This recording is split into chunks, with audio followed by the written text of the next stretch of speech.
What if I told you things just got worse for Roanoa Zoro? Right now, he's fighting Rob Lucci, which you guys, a lot of people are undermining Rob Lucci's power. He's a carnivorous Zoan. These were chopper words, the most aggressive Zoans, meaning like he's about to be a savage in his fighting capabilities. And we know his flashback when he was a younger person, how devastating he was when the Vice Admiral Doberman, one of the more prestigious Vice Admirals, was talking in high spirit of Rob Lucci's power and ability. And then of course you can't forget that he was double Kaku's power level during Eddie's lobby, and if you look at it, that he was at least 1/4 higher than Zoro's power level, because Zoro and Kaku was like, it was around like high to mid diff, I'd say, and Rob Lucci versus Luffy was extreme diff. So that says a lot when it comes to what Zoro is going up against now. And now, of course, the most interesting part of Rob Lucci, he's an awakened Zoan, so his power just got to another level. Characters like Queen the Plague, who went up against Sanji during Wano, and characters like King the Wildfire, who went up against Zoro, who we're talking about in this video, weren't even awakened. They had other things that made them still powerful without being awakened, but still, Rob Lucci has pretty much brought the highest potential of his Delver ability by awakening, so you have to give him that respect. And let's be honest, in this arc, he's already fought Gear 5th Luffy, so fighting Zoro is a downgrade in his personal opinion. And you can see in the way he speaks, even he fought Gear 5th Luffy. We've seen arm and hockey clashes, though, and he didn't get one tap by Gear 5th Luffy the same way that Kid got one tap by Shanks the Yonko. The Yonko Gear 5th Luffy didn't one tap Rob Lucci. Now I do want to say this, Luffy wasn't really trying because he wasn't using advanced Conqueror's Haki like that, and of course he only had like arm and hockey clashes with like their fist and whatnot. And of course Zoro is now using King of Hell mode though, and he's using advanced Conqueror's Haki, so Zoro's casually using his strongest form. So we're about to see this fight and how well Rob Lucci does against Zoro's strongest form. And Zoro's stronger after Wano, he's stronger, so I bet he will win. I think Zoro's gonna win, but I'm focused on the past coming back to haunt Zoro. And you guys are probably confused what I'm talking about. I'm talking about Kozuki Oden. Yes, think about it guys, he clashed with a prime Whitebeard, and pretty much that's insane to say that, like just putting those words out of my mouth, like prime Whitebeard, a Conqueror's Haki clash, and he took a named attack, Divine Departure, from of course a prime Goldie Roger. And if you think about it, Divine Departure destroyed Kid. Kozuki Oden got back up and he wanted to fight. It just shows you how much of a monster he is. So that's right, yes, we're doing a versus video with someone who, in my personal opinion, it comes close to Mihawk's power. Look how Kaido put Shanks and Odin with characters like Rocks, Whitebeard, and Roger. Just show you how powerful those characters are. And we know Shanks is comparable to Mihawk, so Kozuki Oden being a swordsman, and he pretty much fought Kaido and almost beat him too without interference. I gotta give respect to respect is due. Now people will be like, okay, but he doesn't have a black blade, so I think this is perfect. Zoro is trying to make a black blade. We saw this in Wano, so let's put him against someone who doesn't have a black blade before we do Mihawk. And I think this will be a very interesting battle. Yes, Odin versus Zoro. Who will win? Find out at the end of this video. Both of these characters are legendary. Just look at Odin 1 hour being boiled while carrying the red scabbards, or Zoro surviving all of Luffy's damage fighting Oz Jr. and Moria, on top of the damage he already received fighting Ryuma and Oz Jr. himself and Kuma. Just goes to show that their endurance is not human-like. They're just downright broken. Now the way I'm gonna determine who wins the battles by looking at both of these swordsmen's battles with the strongest creature alive, Kaido, and also both of their times using the legendary sword of the underworld, Enma. But since we know Zoro's pirate life and raw power as diehard One Piece fans we are, I want to highlight Odin's journey as a pirate and his stupid raw power before actually getting into the verses. So stick to the end to find out the winner. Subscribe to the channel for more One Piece power scaling and explain videos.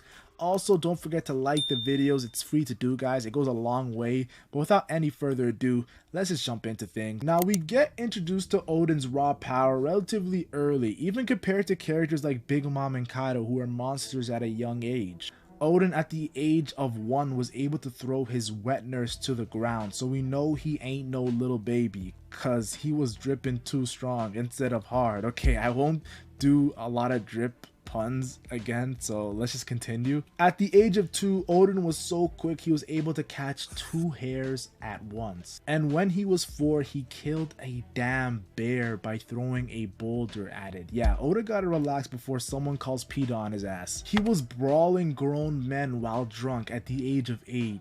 He was on the Yakuza blacklist at the age of 9. He waged a war against the Yakuza while only being 10 years old. Talk about a 3-year span of craziness. At the age of 15, he was involved in a harem war that got even the legendary Hyogoro, who taught Luffy advanced armor and haki, involved. And this is Hyogoro in his prime, guys, not the old guy we saw in the prison of Udon. The first actual feat from Odin that we are able to see as fans is when he's 18 years old, and he cut a boar the size of a mountain in half by using 2 sword style Paradise Waterfall. For context, Law at an older age was able to cut, of course, a mountain during Punk Hazard, but that was with the assistance of his Delver ability.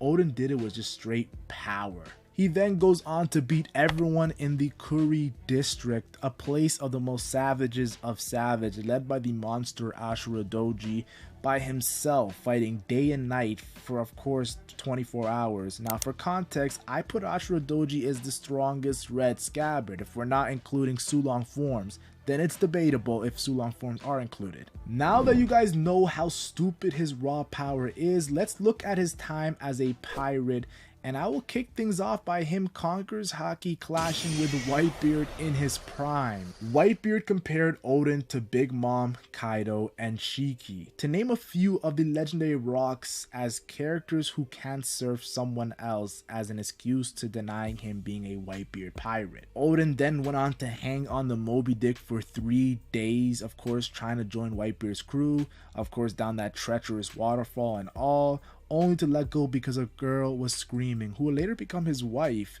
Damn, now that I think about it, maybe I should have done a Sanji versus Odin video instead. I remember out of all the Whitebeard pirates, Kozuki Oden was the first to want smoke with the Roger pirates, hitting them with a named attack 2 sword style gun Madoki.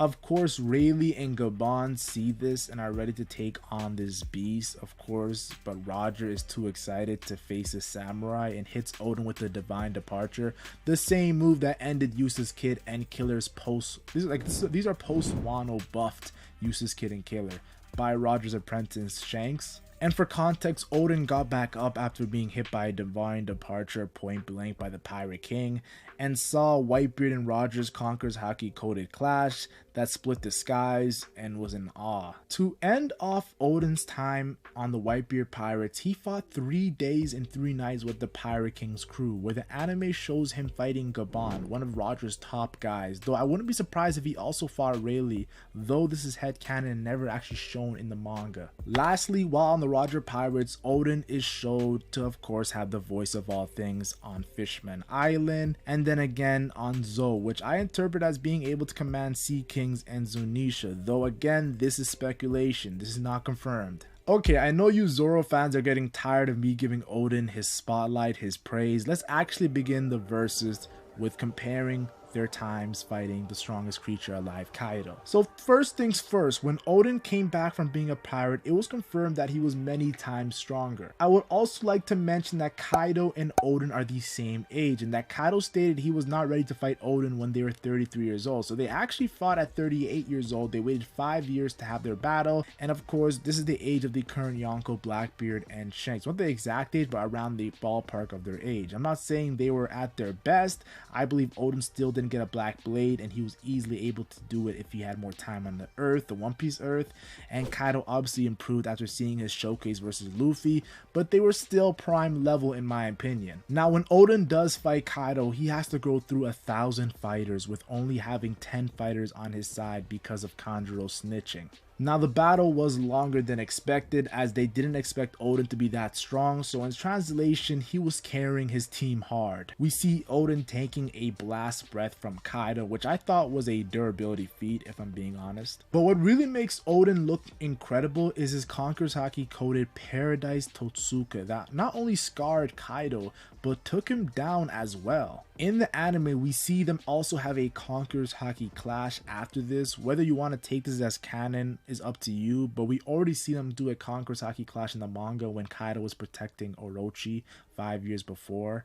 So it's not really a big deal to me. Now I know people like to give flack for Odin being knocked out by Kaido after being distracted by the Korizumi old lady, but the same thing happened to Luffy before Gear 5th when CP0 got involved. I also want to mention Luffy got knocked out by a point blank Thunder Bagua in the beginning of Wano and then dodged it in the beginning of the rooftop fight. I say this to emphasize Kaido's attacks when not defended are devastating. 20 years later we get Zoro versus Kaido during the rooftop in a 5v2 dubbed the worst gen versus Yonko, and Zoro had some good moments there fighting Kaido, like when he cut Kaido's scales to the shock of Kaido, Big Mom, and Killer with some move called Black Robe Twister. Maybe you guys heard of it.